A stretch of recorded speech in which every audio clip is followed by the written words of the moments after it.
Hello, my name is Jim Burkhard, and I'm here with my colleague Jamie Webster.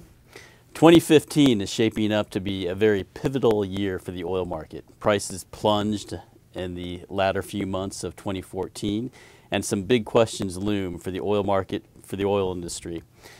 Two really important variables that will shape how things unfold in 2015 and beyond. One is OPEC's stance to the market. The other is how U.S. tight oil production will respond to changes in the price. Both these variables will be quite important. And Jamie, you were recently at the OPEC meeting. Tell us about OPEC's stance and what it may mean for the market. It was a fascinating meeting, Jim. It was, for the first time, the OPEC meeting really mattered quite a bit. You had a lot more interest, a lot more participation in the meeting, but the interesting thing was they delivered the exact same message to the market that they essentially have been for the prior 3 years, which is that they rolled over production of 30 million barrels a day, and they said they would just continue to watch the market and have their next meeting 6 months from now. This is the first time in OPEC's history where they have essentially ceded control of the oil market to the actual market.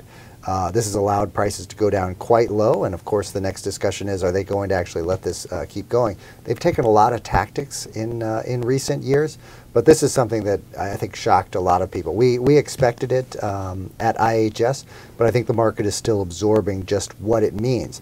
For OPEC, I think that they're really seeing that there's multiple challenges for them, but I think that most of them expect that shale oil is actually going to be the one that is going to end up balancing this market and is going to be the weakest player that is going to fall out first. And Jim, I know you've done a lot of work on that, and I know we've got some views in terms of if that's actually going to come out of the market or not.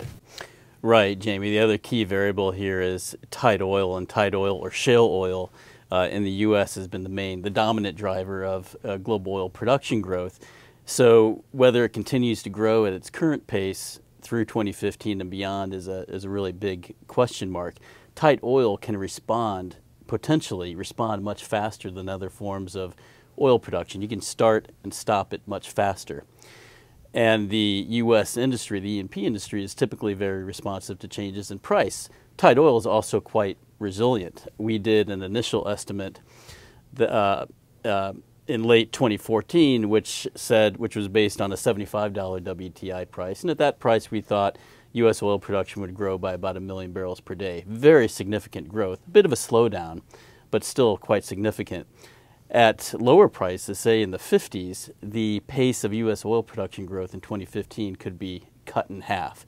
Still significant at the global level, but we're likely to see a U.S. tight oil response at a lower price, but we're still a ways away from tight oil growth going away. There is still resiliency even at lower oil prices.